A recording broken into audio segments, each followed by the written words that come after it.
Hi, everyone, and welcome to the first Mast Cell 360 live show of 2026. I'm Jamie Fries-Miller, your host and health coach here at Mast Cell 360. Whether you're joining us live right now or catching the replay later, we're so glad to have you with us today. These lives are all about empowering you on your mast cell journey with practical insights, expert guidance, and the support of our amazing community. We are starting the new year with a Q&A with our clinic team. So I'll be joined by our lead practitioners, Alex and Kimberly, as well as my fellow health coach here, Cam, and our emotional support and neurosensory coach, Elle. Before they come up, just quick disclaimers.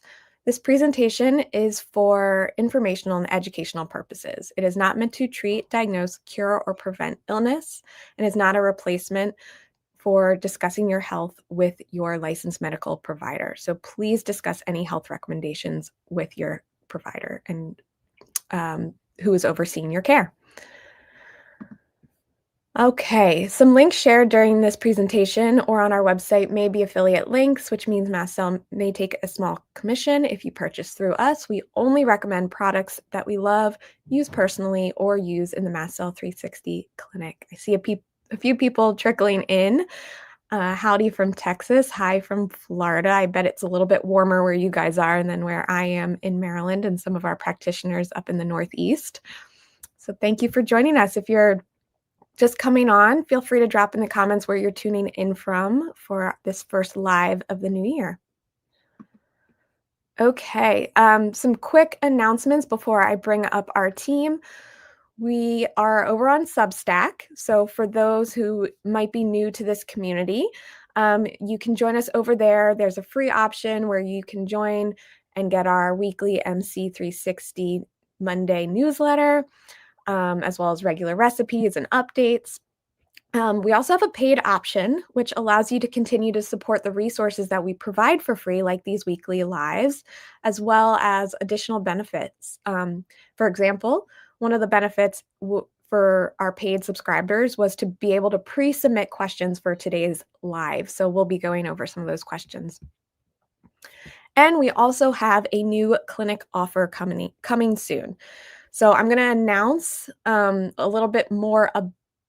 So our new clinic offer is going to be announced at our free webinar, which is taking place later this month. So I'm going to share more information about the free webinar at the end of today's live show. So if you haven't registered for that yet and you're interested, stick around to the end.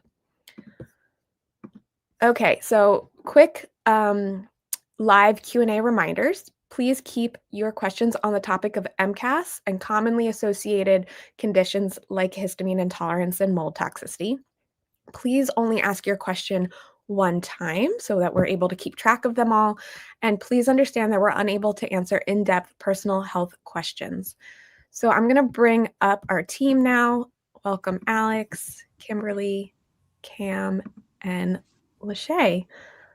Sorry, Elle. We affectionately call her Elle here. All right. So while you guys are putting your questions into the comment section, so just a reminder, you have to be logged into either YouTube or Facebook to partake in the ability to comment. I see a few more people trickling in. Oh, UK, Mississippi, Idaho, Montana. I bet it's a little chilly in Montana. All right. And I see some questions. Let's take down this slide, and I'm going to bring up our first question that was pre-submitted. All right, how can I reduce reactions from exercise? I think this is a great question because it's one that our team personally has experienced and is currently dealing with. And, exercise is often seen as a good stressor on the body, right? Building muscles. But I think it's important to remember that it's still a stressor and can still be a trigger. So Kim, do you want to start us off with this question? Yeah, I can personally relate to this question, right? So when we're on, all depends on who we are and where we are, right? So for me, I'm somebody with mast cell activation, though I'm in a much better place than I was. If you don't know me, I started in this clinic back in 2019 as a client. And I'm much better than where I was, and I've had a lot of growth. Back then, could I have done exercise? No, definitely not. It was just too much. Already had so many stressors on my body from mold detox, all those kinds of things. If you are somebody who's sort of on the other side of that, as I am, and you're trying to exercise, it is very much about listening to the body. And sometimes I know for myself, it's pushing too far too fast, and it's faster than the body is ready to go. And it might be that there's too many stressors on you that you need to kind of hold off on that and go at a lower level.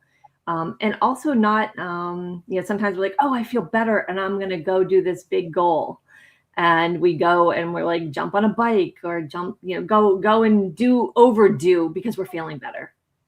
And that's where I think then the nervous system kind of gets protective. The body gets a little protective and can kind of knock us down. Like, you overdid it. You overdid what your capacity is.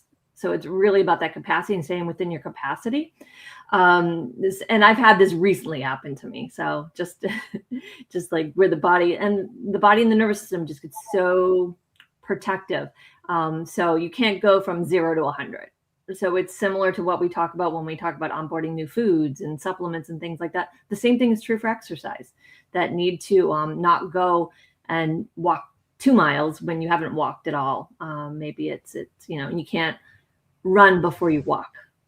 So it's kind of titrating that as well, just to let the body know it's safe and that everything is okay. But also for some people, it can be just there's already too many stressors on the body going on. It's just not the time to exercise. But could you do more movement than you're doing? Absolutely. And it's like, what are you doing now, and how can you grow from there without jumping too far ahead? Yeah. And I think just I'll add to that is like the idea that it's not a linear journey.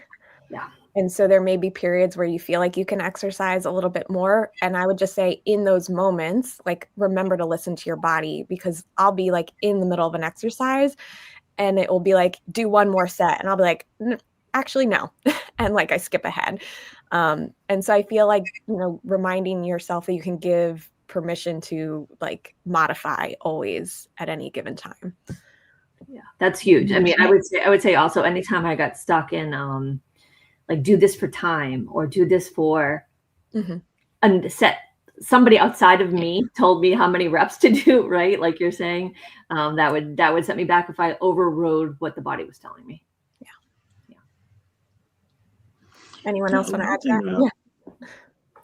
One thing I've noticed is that when people want to exercise, that they generally can tolerate isometric exercise better than cardio. I don't know if you found that, Jamie and Kim, but something like some very light weights or some kind of resistance. Also, your activities of daily living can be an exercise program to begin with. Just like taking a shower or walking to the kitchen, making your food. And just getting up every hour or two, just so you're not lying there or sitting there all day, can be a starting point. Those are things that I've noticed. I think that's a really good reminder for people who aren't in the exercise stage yet. As Kimberly started off with, it's kind of like, could she exercise 5 years ago, 6 years ago? No. But what could she do? And and what could all of us do in the day-to-day? And part of that, we talked about in another live before, was exercise, especially cardio, increases our cortisol. And so if we're already producing a lot by being in fight or flight, having high stress, really doing more of that, like lighter and interval training is a lot better, instead of just feeding into that.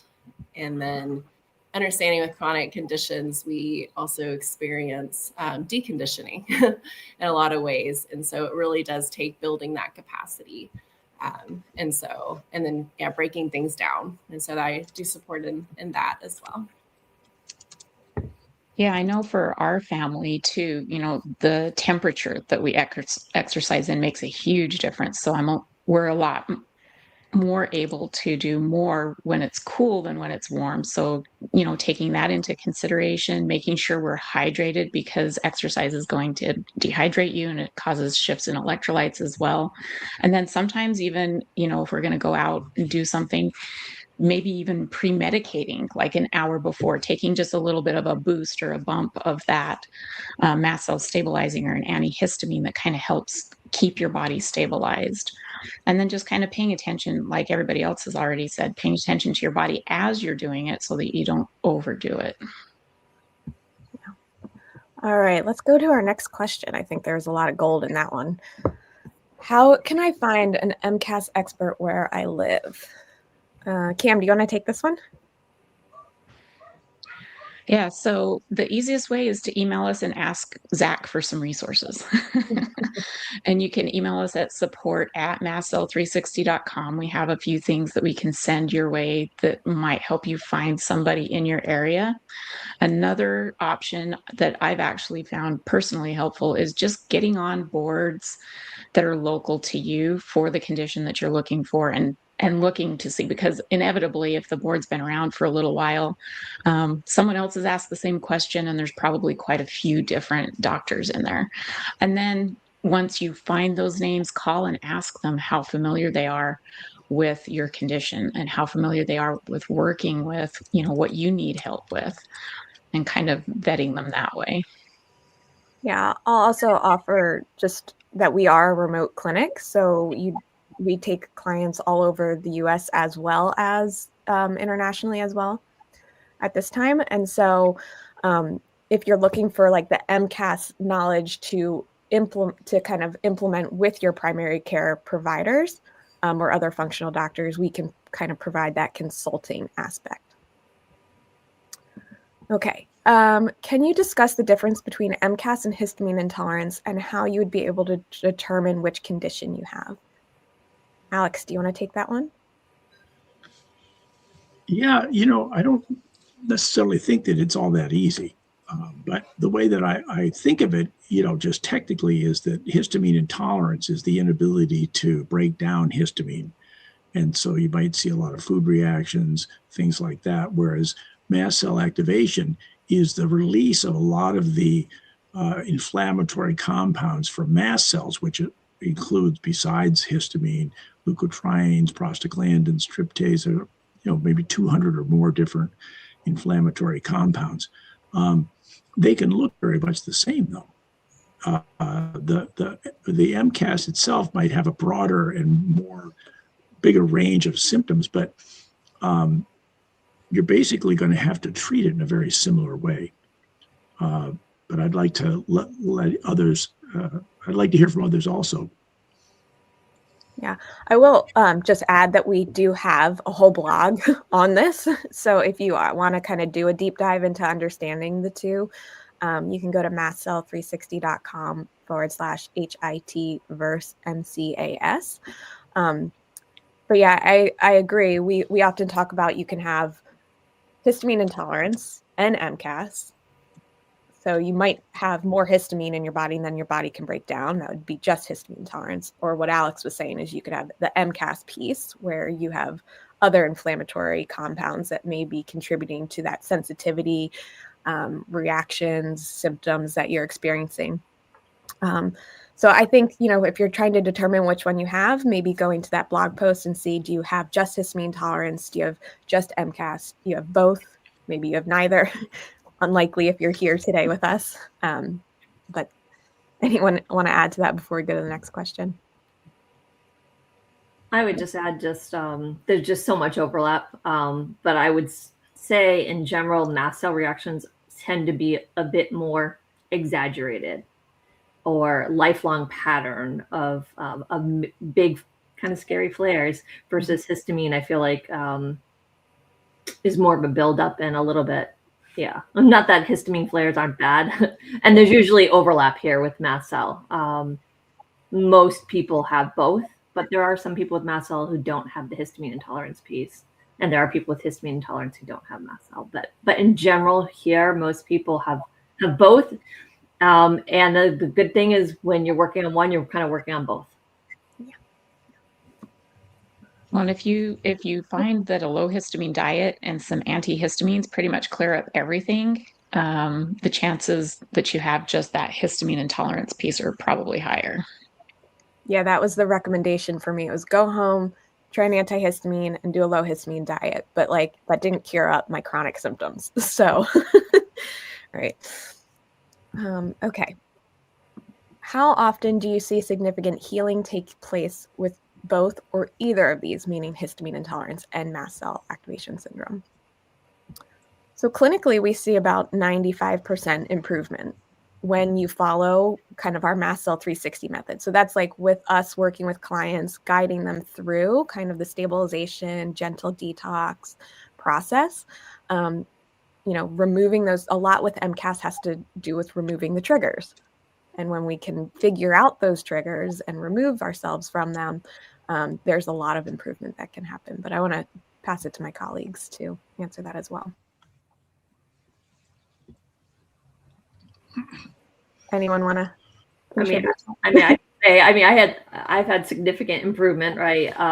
With both of those. Was it overnight? No, it was a long, slow process of getting at each layer, and still like little layers. But I mean, can I do what I could way more than I could do before I couldn't work, before I couldn't get out of bed some days, before I couldn't exercise, and now I can eat pretty much anything I want. I mean, I stay within like trying to stay healthy as a just focusing on nutrition piece, but I certainly can have anything I want to eat. I can exercise, but I do still need to mind my body's boundaries and things like that. But and I continue to grow that capacity. So I just want to share that, just to give hope. Yeah, I was gonna say, it's more about like thinking. To me, I think more of it is like quality of life.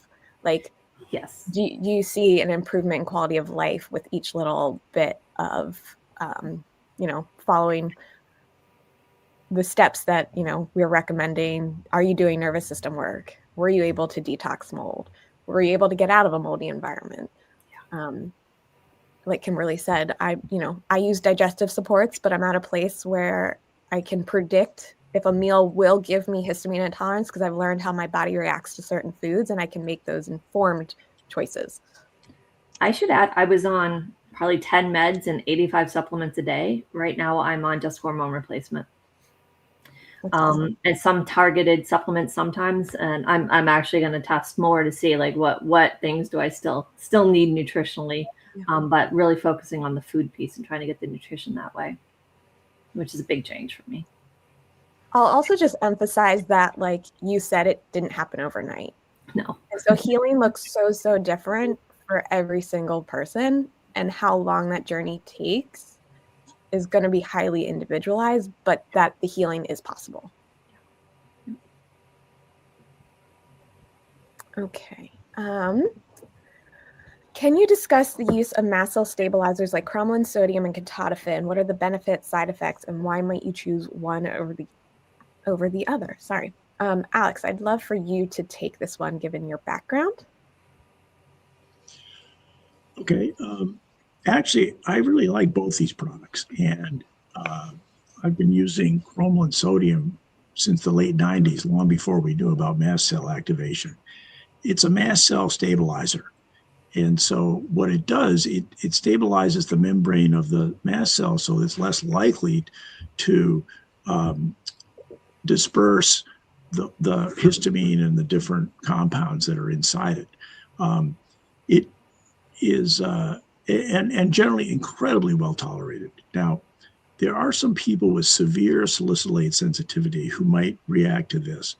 I can't remember the actual name of the product within the cromolyn, but it comes commercially as just cromolyn sodium in sterile water in ampules. So it's pretty easy in that regard. Ketotifen is only FDA approved for ophthalmologic drops. So the Zatador eye drops are ketotifen. So to take it orally, you have to get it compounded. And so you'd have to have access to a compounding pharmacy. And it is also a mast cell stabilizer, but in addition, it is an antihistamine, and it seems to block specifically the release of tryptase and leukotrienes from mast cells. I think it's probably a better medication for MCAS than chromium sodium, but it is limited to some degree because it can cause a fair amount of sedation.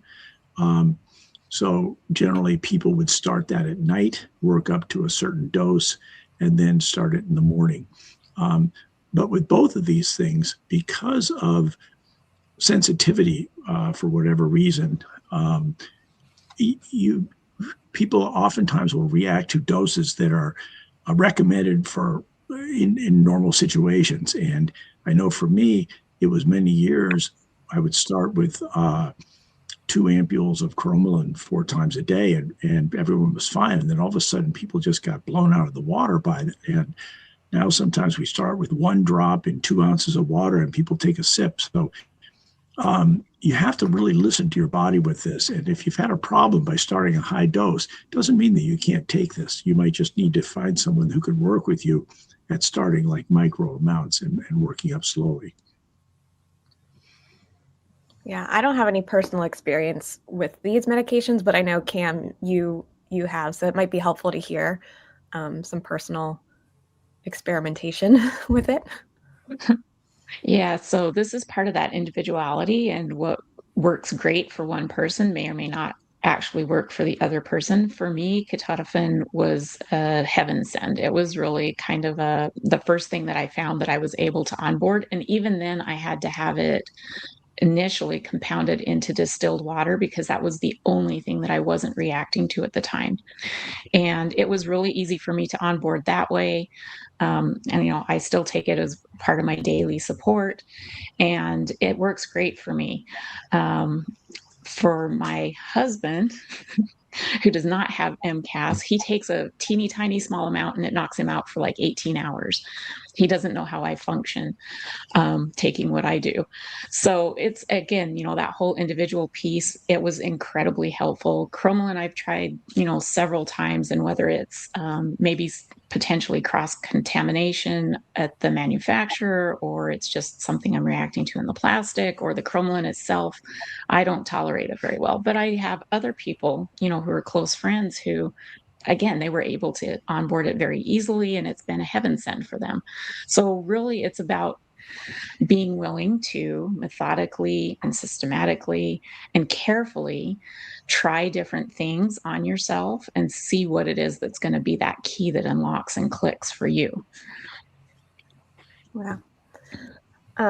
And for those who maybe don't have a provider who is willing to prescribe some of these and are looking for maybe some other additional over-the-counter stabilizers, mast cell stabilizers, I just want to mention that we have our top 8 supplement masterclass, which you can explore at mastcell360.com/master-class, because that might give you some other options and kind of understand which supplements you may tolerate, which ones you don't, like the salicylate piece that Alex mentioned as well. So you can check out that class if you're looking for more mast cell stabilizers.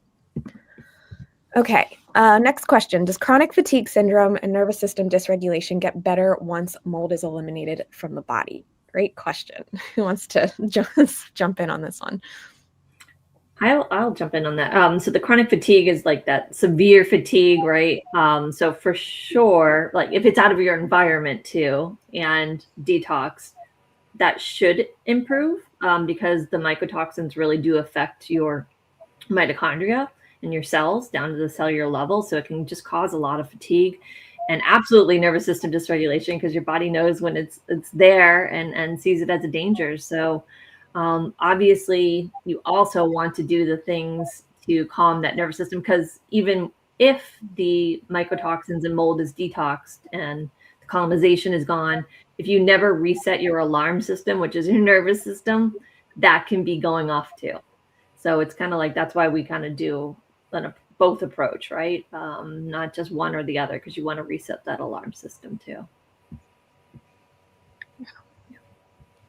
Yeah, a lot depends upon if that's the only major contributor, right? So sometimes there may be other factors as well, or if it's prolonged, but either way, the nervous system piece is a really, really important piece there. Yeah.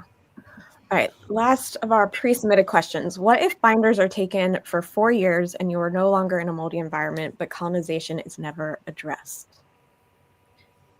you can still be producing mycotoxins in your body if you're still colonized. Yeah. So the way we do it a little bit differently, different providers do, but the way that we do it, we retest every 6 months those mycotoxins once you're on binders to see how things are detoxing and to make sure they get cleared. And if you have colonization, those mycotoxins are going to still be showing up. And then it's kind of like to us when you've been on a full protocol and you've detoxed and you're out of it, and that's still there, that, you know, it's obviously that we need to address that colonization piece for sure. So I wouldn't just guess, you know, okay, 4 years, because that's a long time.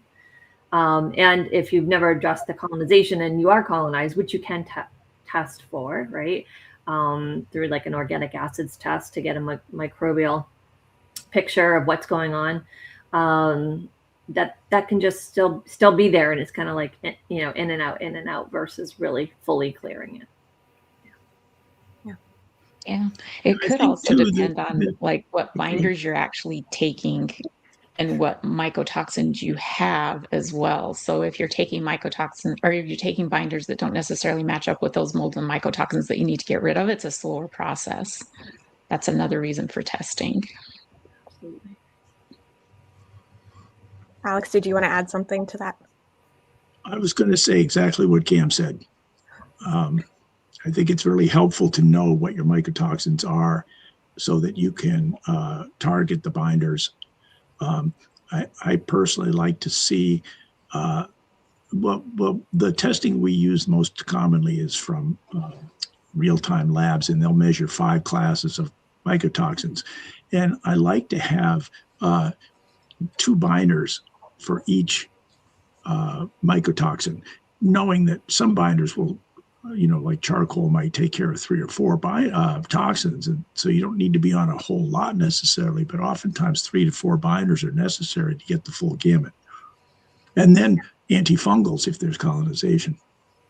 Yeah, I think that that's an important thing, is just recognizing that like our approach is a gentle detox that's very targeted and individualized versus like a specific mold detox protocol that another functional doctor is like, take this binder for 6 months and you're done, or 4 years in this community member's case. Yeah, so that 6 month, once you've started a protocol, our approach is testing 6 months, as Cam mentioned, to kind of see which mycotoxins we're targeting. Okay, let's go over to the audience questions that are coming in live. Ooh, so many. Okay, let's get going. When suddenly exposed to overwhelming scents, what to use to try to stop a reaction in its tracks? Personally, I would get away from whatever the scent is immediately. That would be my initial, but anyone else have advice here? I can say, go ahead, Kim. Go away, you know, definitely go away from it, right? Your body's trying to tell you something. It's probably overwhelmed toxicity wise, possibly, but it also can be a nervous system thing, and limbic is very, very tied to scent. So we'll look at like brain retraining limbic type work to kind of work on that. Yeah, I think that sometimes I've found a number of things like baking soda that you can take in a kind of acute setting where it might be able to break the attack a little bit. There are things called trisalts that can do that. There was a product called Alka-Seltzer Gold at one time, which is really hard to come by. That can work. There's a homeopathic remedy, histamine, which I've seen reverse flares very quickly, but they're all very individual. And it would probably make sense if you're considering one of these to try it beforehand so that you know before the crisis whether you can tolerate it or not, because the last thing you're going to want to do is to take something that makes your flare worse. Yeah, I was going to say exactly what Alex just said with the baking soda. That's been one of the most helpful for our family, and it's something that's cheap. It's accessible. Most people have it on hand. If you have high blood pressure, my understanding is you want to be careful. And, you know, just our family, we just take a little bit, put it in some water and drink it. And it's amazing how effective and how quickly it helps. For people with real sodium restriction requirements, I found trisalts, which would combine calcium carbonate, magnesium, and potassium carbonates to, you know, get around that problem. But still, it seems to basically alkalinize and reverse acidity, which for some reason is very helpful in those situations.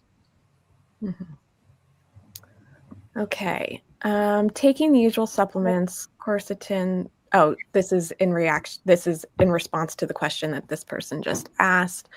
So it looks like we gave you some additional options to try, and just remember that, you know, these are just recommendations. It's not medical advice. So please use your discernment and discuss with your healthcare provider to see which of those you may want to look into. And again, I wouldn't skip on the nervous system piece too, if you haven't tried that yet. Okay. I think that's a really good comment that person made, Amber, because sometimes you might be well stabilized at a certain dose, but you can increase that dose at certain times. And again, that needs to be under the guidance of someone so that you're not just kind of shooting in the dark. Okay, looks like Marcus is asking, does photosensitivity include red light, microwaves, anything else? It is causing severe night blindness. I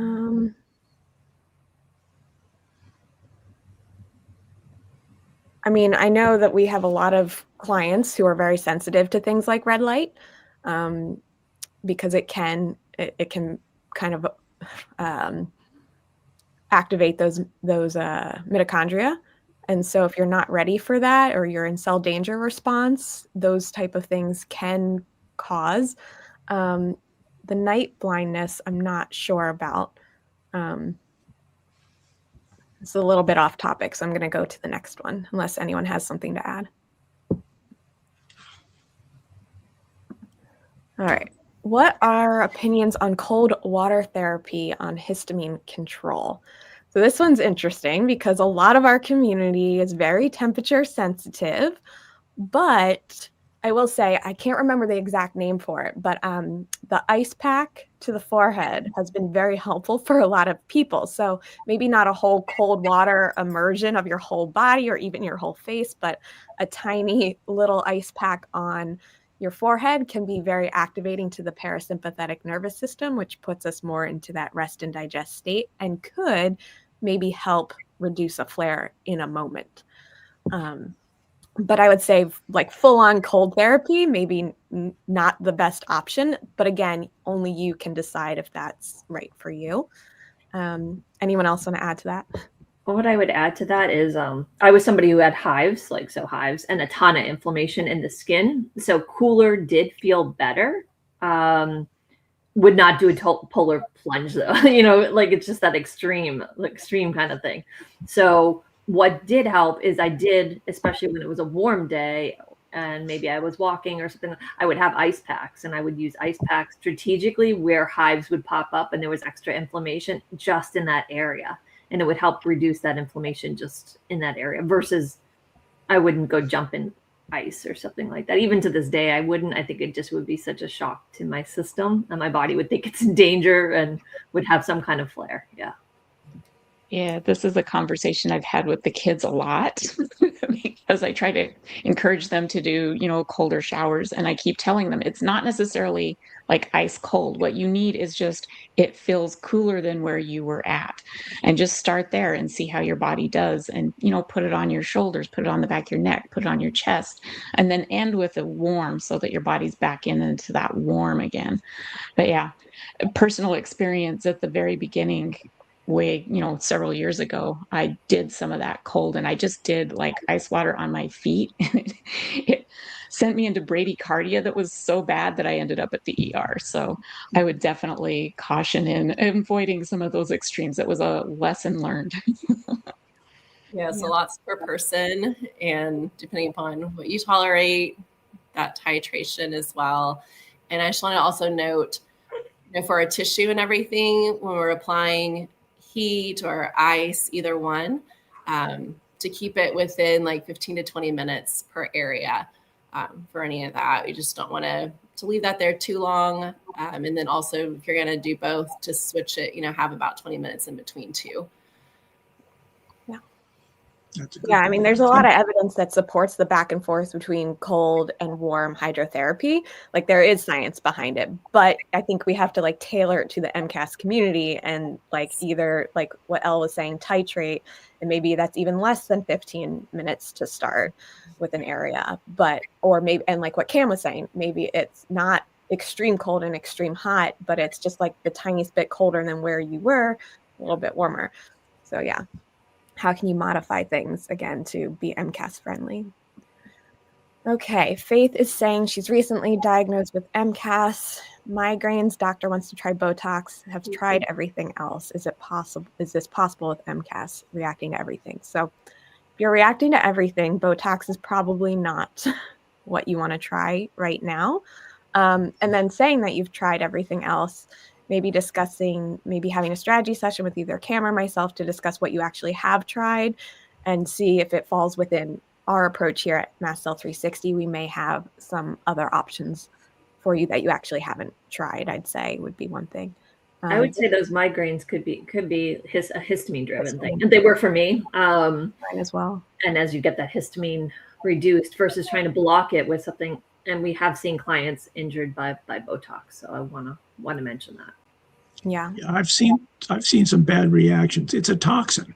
I mean, the Botox is a toxin itself. So we know that toxins are one of the main culprits in releasing histamine and other mediators from mast cells.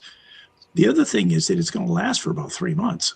So, even if you're going to try it, you might want to try like, a 10th or a 20th of the dose so that you don't have to suffer for a long period of time. Yeah, just like Jamie said, it's important to understand that, because one provider says, this is everything. This is often they just mean this is all that I have. This is all that I know. And so it doesn't mean that there's not something else out there. And then even understanding in the context of your body too. And so whenever we connect, support your core, support going out, seeing how that can shift what is going on in your extremities, from your head to your arms to your legs, and then helping support your nervous system shift. So there's quite a bit, and that's what I do love about working with this team, is that we're really big on seeing what else there is, what else helps the clients. Yeah. Okay. I would agree with what Elle was just saying. I think that when I see someone and I've kind of exhausted the things that I can think of, I'm thinking, gee, this person could really benefit from some nervous system stabilization. And it's nice to have someone like Elle that we can have help us in those situations. Yeah, absolutely. Okay, Alyssa is asking if we can speak to the possible reactions of binders. So recently using charcoal and then cholestyramine, also had COVID during the holidays. So isn't sure kind of how to tell what's maybe possible lingering illness, flu-like symptoms, what maybe is a Herx, what is helping, or is she suffering from long COVID? So we at Mast Cell 360 never want to push you into the Herx in the first place. Our approach is a gentle detox, so in a way that your body tolerates it, versus having extreme reactions. So it kind of sounds like you started these binders and then got sick. And so it would be hard to tell exactly, are you reacting to the binder or are you suffering from an actual virus? So Alex or Kim, do you want to kind of talk through, like in a hypothetical situation, if this was happening to a client, how we might determine? Yeah, I think that this brings up so many different points. I think it's a really good question, because the reactions to binder therapy, I don't typically think of that as a Herxheimer reaction, which is generally the reaction caused by killing organisms like bacteria, virus, something like that.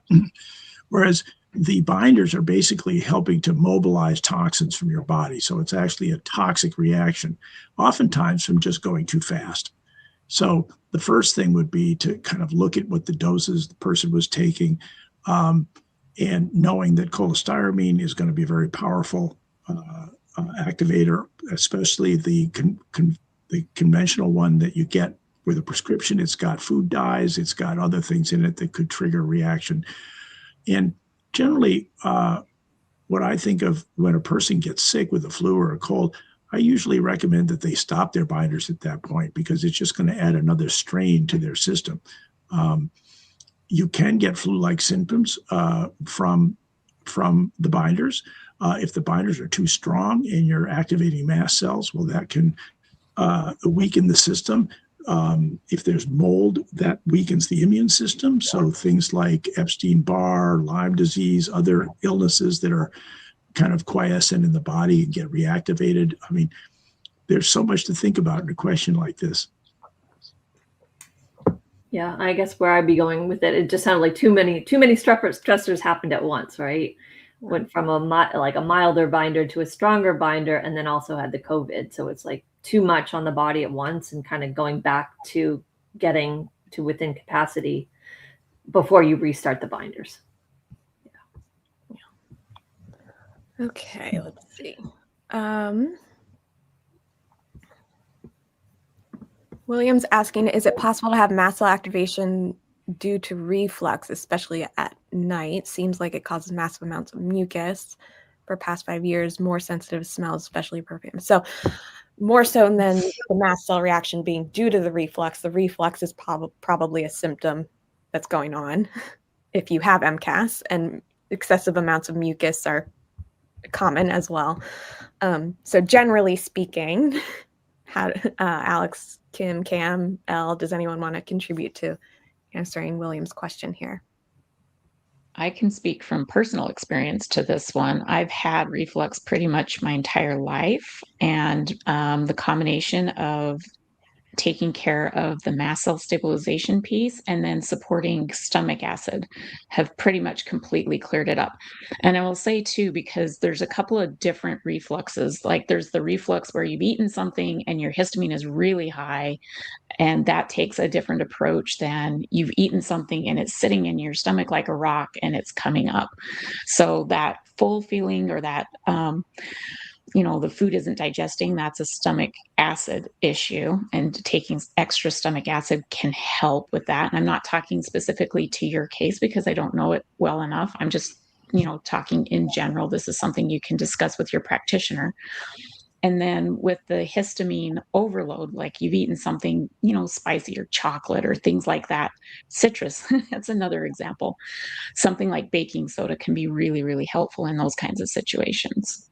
So it kind of depends on what's causing it, what's contributing to it, and getting to those underlying layers and kind of pulling them back and figuring out what's going to help you the most. Yeah, and just speaking to the constant fight or flight feeling, that's, the nervous system piece of this. And the mast cells and the nervous system are constantly talking to each other, deciding, are you safe in your environment and in your body? And when it doesn't feel safe, you're going to have those constant feelings. That stress can raise your histamine in the body, therefore creating more of those symptoms as well. So if you haven't tried nervous system work, that would also be another great place to start. And I'm very much, it just flags mold for me in the environment, just where that, you're having so much mucus being produced by the body. The body's reacting to something that you're breathing, you're touching, you're, in your environment. It could be something you're eating as well, but the body's response with a ton of mucus is to protect you. And I know that's pretty common with clients to get a lot of inflammation and mucus happening. And then the other thing I wonder is, you're having more reflux at night. Are you home at night and working away during the day? Could be a possibility. So you could, that just hints at mold in your environment. And so would kind of look at that first, because that would be the big thing you'd want to reduce some of the symptoms, and then working on like detox and things like that. It's something I've noticed too. If people have more like neuro disconnect to their body, communication, stability, and all of that, and upper body and the abdomen, things like that, that can also affect the digestive system. So even changing positions or something, there may be some more challenges in function. And so that, again, that's where we go in and build in that support and connection and build that safety through there as well. Okay. So we have 2 questions around peptides, which we don't use clinically. So interested in peptide therapy for MCAS and histamine issues. Do you have experience? I'm not biophoton and bio. I'm not familiar with those. Either of you? Anyone here? I mean, no. Yeah, and then the other question was thoughts on peptide KPV. So again, just to give clinical experience, we don't use those here. But.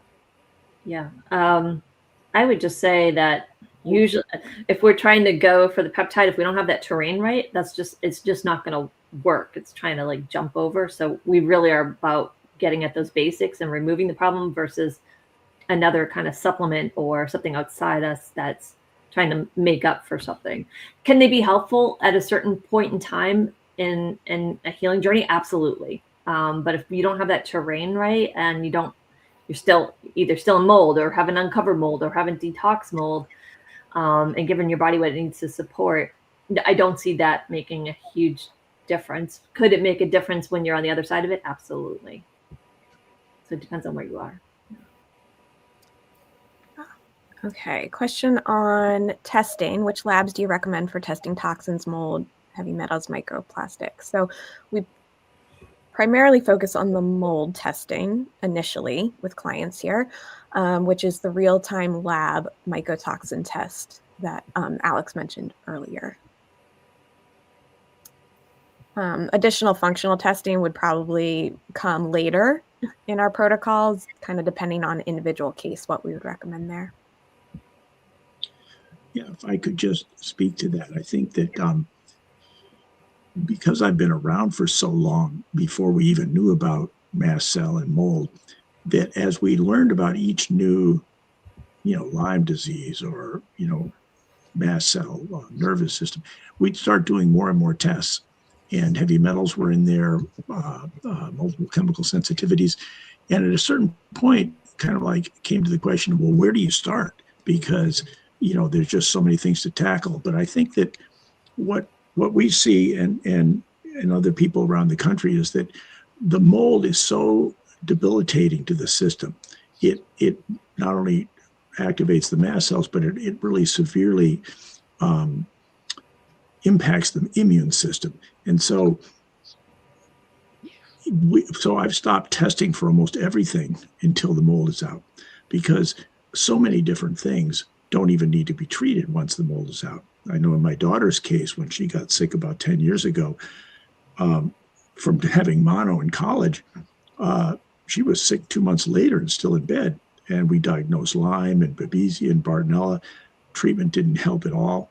It wasn't until we found the mold and started treating that she got better. Now, when she was done, we never even needed to go back to the Lyme disease because her immune system was strong and taking care of that. I think that there's some indication that heavy metals start coming out and chelating out once the mold is out. I'm not so sure about the microplastics, but I think of that as kind of like the environmental toxins. Same thing, is that your body just works so much better once you get the toxins out. And I'll say my experience mimics that too. I came in with a full-blown positive Lyme test, a full-blown Epstein-Barr, reactivated, hadn't had in 20 years, reactivated at all kinds of different herpes viruses, just all reactivated because of the terrain that the mold had created and all that immunosuppression that was going on. So I really did not need to treat those once I got on, the mold out. Made a huge difference in getting my immune system back.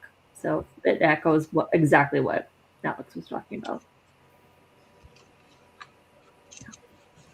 Okay, we're at almost time, and We have a lot of questions. So I want to ask you guys on the panel if anyone sees a question that they like absolutely want to answer, as I'm trying to go through these and pick out the ones that I think will benefit the entire community the most. What about the omega-3 fatty? Yeah, I saw that one. Where is it? The strong reactions to traditional. This one? Yeah. Okay. I guess what I would say there, right, is a lot of the fish oil that is out there is high histamine, and that can be often why we're reacting to it, possibly, right? There could be more than one reason. So I know in clinic, we like to use SPM Active or SPM Supreme, which is a lower histamine source of fish oil. So I want to throw that out there. And the nuts piece, that can be so many different things. Like, are you digesting the nuts well? Which nuts are you using? Are you sensitive to those nuts? Is it an oxalate issue? There can be lots of different things going on there. I like seeds a little bit better personally, but it all depends on how you're digesting them. I like flaxseed. It can be used as a binder too, but it has to be, somebody who tolerates it and all of that too. Yeah, and I think that with the fish oil, just like with fish, a lot of it isn't packaged and processed until it's already rancid. And so, it's going to trigger an awful lot of things. Jamie, I was looking at a question by Celia where she talked about starting low histamine oxalate or salicylate diet. Yeah, throw that one up. And I'm just wondering if maybe what she's experiencing here is an oxalate dump, where the oxalate is a different sensitivity because it's actually crystals that are, sequestered in parts of the tissues of your body. And so as opposed to having a reaction to something that comes into your body and then it's gone, the oxalates can build up. And when you get rid of them, if you get rid of them too fast, they can just move to other parts of the body and cause problems. But I know others have more detailed explanations. Yeah. It's hard to give specific direction, but in general, if there's some oxalate issues going on, we like to use in clinic calcium MCHA only with a meal that helps bind. It works as an oxalate binder in the gut for oxalates that are detoxing. Like Alex was saying, the body stores those oxalates in the body and it detoxes into the gut. You want to bind those and get those out. A tiny microdose of calcium with meal, especially if you're someone who's maybe removed dairy from your diet because you're sensitive to it, or you're eating high oxalate. But it sounds like you're eating low oxalate, but calcium MCHA can help. Depends on, if you're low salicylate, there's not the bioflavonoids are not going to help just because you're so salicylate sensitive, but the calcium MCHA may help, but it's hard to distinguish, kind of what's going on with this specific case, and we can't really do specific recommendations here. I just want to also touch on this one. So have we helped clients resolve with MCAS resolve salicylate sensitivity? So I think, going into like the idea of salicylate oxalate sensitivities and why diets get so restrictive is that those salicylates and oxalates go down the same detox pathway as mycotoxins. So in our clients that we see salicylate intolerance, there's almost 100% an oxalate piece and a mycotoxin piece. So when we start resolving the underlying issues like mycotoxins, the body has more capacity for things like the salicylates in the foods. So yes, we can work with clients with salicylate sensitivities. It does make things a little bit harder, as Kimberly was saying, because a lot of those mast cell friendly supports are higher salicylate. Okay, so Pam, you had a question that I think would benefit people who are living in households with multiple people. How is it that both you and your kids are symptomatic? In the same boat, me and my 2 kids, but don't know why. Yeah, so ours is multifold. There were a few different things that really brought it up, and I can look back over my life and see that I I've always been a canary. I've always been that person that's kind of on the outskirts of medical understanding, yada, yada, yada, but it wasn't interfering with my life. And then there were some stressors that happened that really put stress on me. And, my kids have obviously inherited whatever I've got going on. And so one of the things was we moved into a house that we didn't know had mold at the time. And it made me very sick very quickly. And then the kids kind of slowly followed afterwards. And it speaks really to, you can have a whole entire family in one house and everybody's going to react differently because we're all different human beings. We're all made up differently, slightly, even though we share genetics, we're still slightly genetically different. We have slightly different exposures. We have slightly different eating habits. We have slightly different nervous systems. All of that adds up. And so there's all of these components that kind of feed into one bucket. But that said, at some point, everybody's bucket tips. It's just kind of a matter of when it's going to happen. Even my husband, who isn't what we would call obviously mold affected, I have zero doubt that the mold also affected him. It's just not, something that's obvious like it is with the kids and I. So for us, one of the first things was, I already had a bunch of stuff going on, but neurological issues. I had trigeminal neuralgia develop. I suddenly couldn't eat. My stomach itself wasn't emptying. I had slow gastric emptying, a whole bunch of other things. And then it started with like hives and stuff like that several months after the fact. And my son and my daughter both started having food sensitivities. My son got hives. My daughter never did. She did have like dysautonomia and POTS and lung issues and a whole bunch of other things as well. So if you've got something where the whole family is having issues, there is something in your environment that is putting stress on your bodies that is causing that. And in our population, if you have MCAS, if you have histamine intolerance, if you're developing food sensitivities, mold is almost a given, quite honestly. So you really need to look closely at that. And there's a couple of different camps in that mold world. There's the burn it all down and go live in the desert in a tent. And then there's the just put some bleach on it and paint over it. And neither one of those is, definitely don't put the bleach on it and paint over it. But most people don't have to go live out in the desert in a tent and burn all their stuff either. So find people who are familiar with working with people who have chronic illnesses and are sensitive, and do that. That's what they do, and they understand it really well to help guide you if you're overwhelmed with that. We have some resources that if you write in again to that support we have resources that we can share with you. Yeah. And we have like 2 questions about nervous system. I'll throw up real quick. So Erica was asking, what is the best way to reset the nervous system? And then we have a question, what are thoughts on vagus nerve stimulation for MCAS as well as neurofeedback for migraines caused by MCAS? So I'll say that I actually have a client who reacted very poorly to neurofeedback specifically, but again, everyone is very different. But I want to give Elle a chance to answer this one, and then our team can filter in as well. Yes, because the nervous system, I see it as the bridge between everything, and it is so related with cell danger response. It's those motor neurons that are cellular that are involved there. It's important to look at the whole body and understand what is going on from that. For some people that they've been in really great shape, not a lot of trauma, or they're resolved with it, and this is a new onset to the environment, then sometimes it is just more of the vagus nerve support, some mindset work, some of those kinds of things that we think of, and that some people have tried.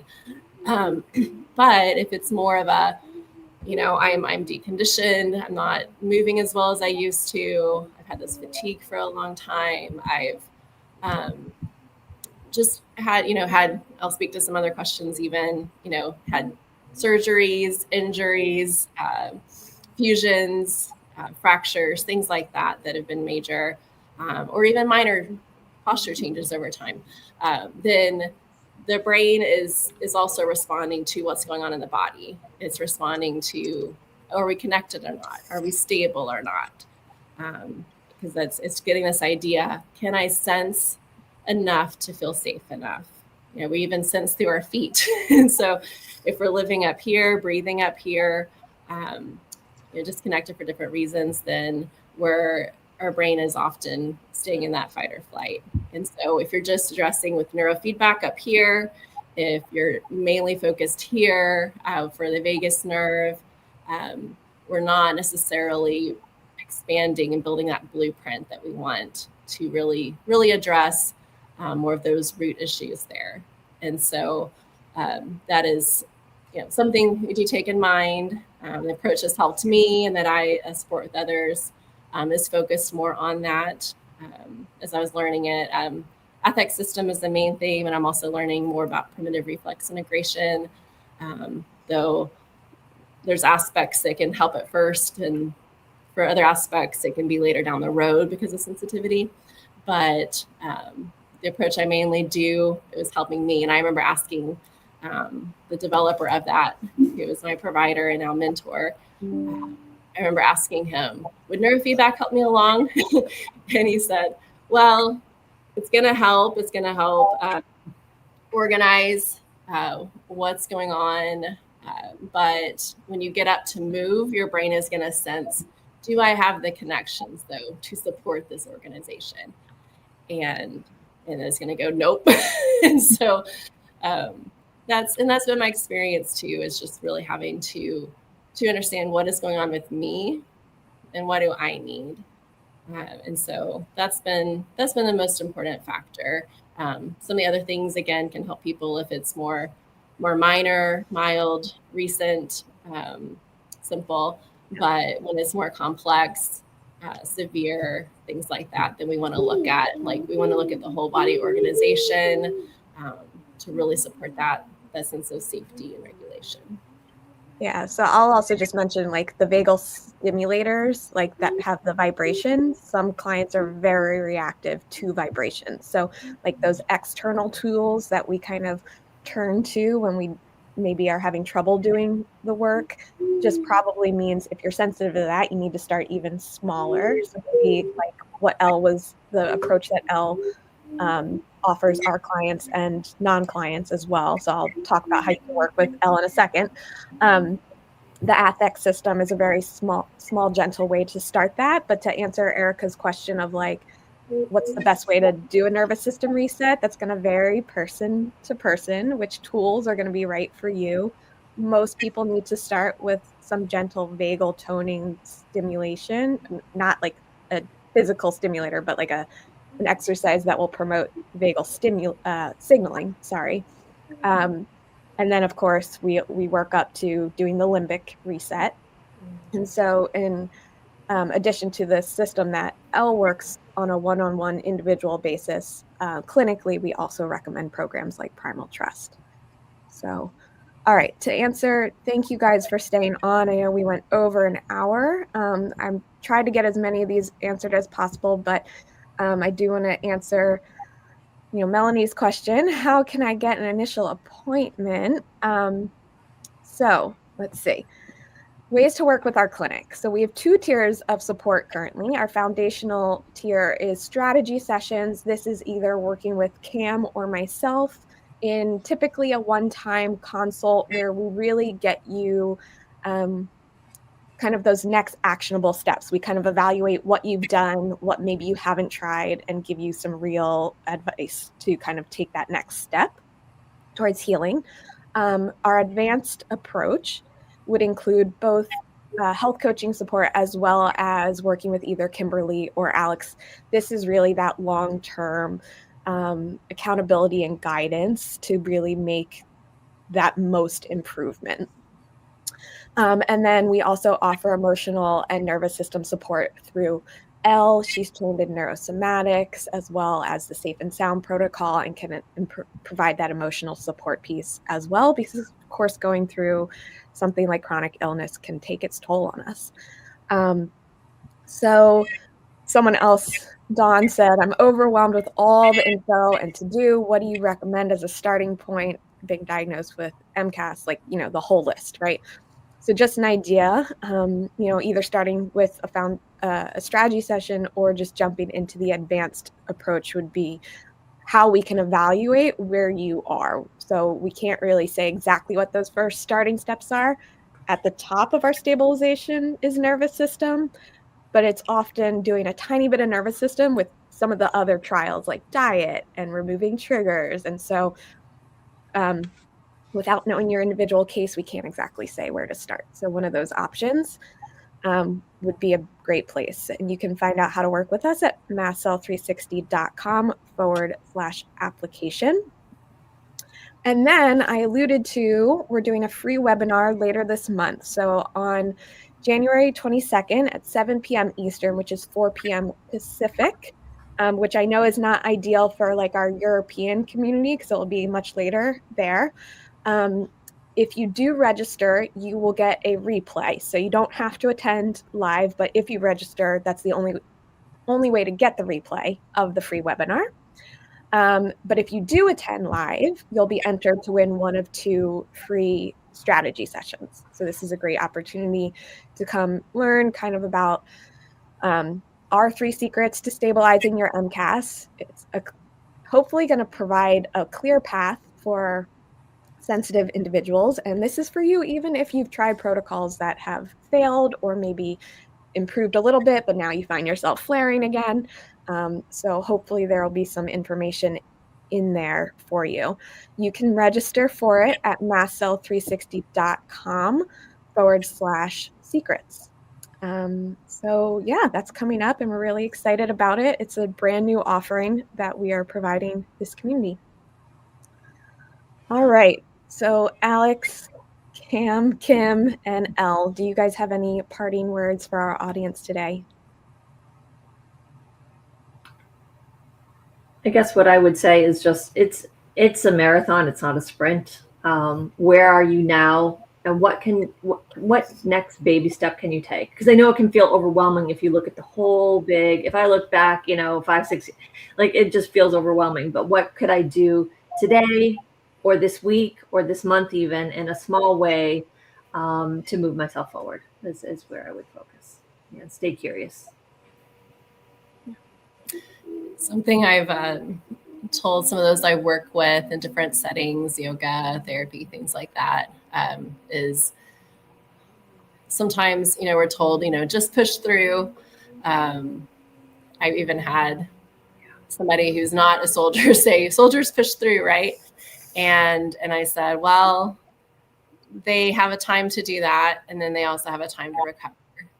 And it can be really hard for that community as well as this community and the overlaps to there's such this urgency with the dysregulation, with the quality of life effects, such an urgency. And a lot of it is learning, okay, what foundations do I need for my well-being, for sensing what I need, and then, engaging in that. And so, yeah, it can feel overwhelming, but a lot of it is, what are those foundations, and then being able to build from there. Yeah. I think we see a lot of people who have kind of fallen through the cracks of the medical model, and it can get really discouraging. But there are answers, and don't give up. If you're not getting anywhere, if you're feeling like you're not being listened to, find someone else. And just keep plugging away, because what we can do now is much better than what we could do 5 and 10 years ago. So it can take a lot of work, like Kim was saying. It can be a marathon, but there are answers, and you can turn your health around. Yeah, I would say, if you're struggling, stop for just a little while and really think about what it is that you want out of all of this. Because if you can picture where you want to be or what it is that really makes this important to you, then coming back to that and leaning on it when it feels like you're not making progress, or it feels like you're stuck, or you're just tired, because this can be exhausting. Like Kim said, it's a marathon, it's not a sprint. We all wish it was a sprint, but it's really not. And so having that vision in your head of this is why it's important to me, and connecting things to that vision when you start, and make them small, make them really, really small, and just take that next step forward. And those are actually the steps that lead you to a path. I mean, there's that old adage that says, you know, the journey of 1,000 miles begins with just one step. It also finishes with just one step. So, and all the steps that are in between. And just remembering that it's okay to take things small, and it's okay to take a rest too. Yeah, building off of everything that you guys said too, like just going back to the idea of like the journey not being a straight line and having its little bumps and moments, is just like the idea of, okay, when you wake up in the morning, do like a little inventory. What is your current baseline? And it's like, what can you do? Like, what tools do you have to kind of take that baseline, even just one, like Cam was saying, one step, so that that baseline changes, because that baseline is going to change. And oftentimes we don't notice that baseline changing until we do that reflection work on like, oh, this is how I was feeling, you know, 5 years ago or 5 days ago, right? But just knowing that like you have the capability to change your everyday baseline. So, okay, everyone, thank you for joining us for our first live of 2026. We'll be back with you guys next week, and we hope to see you at the webinar. Have a great day.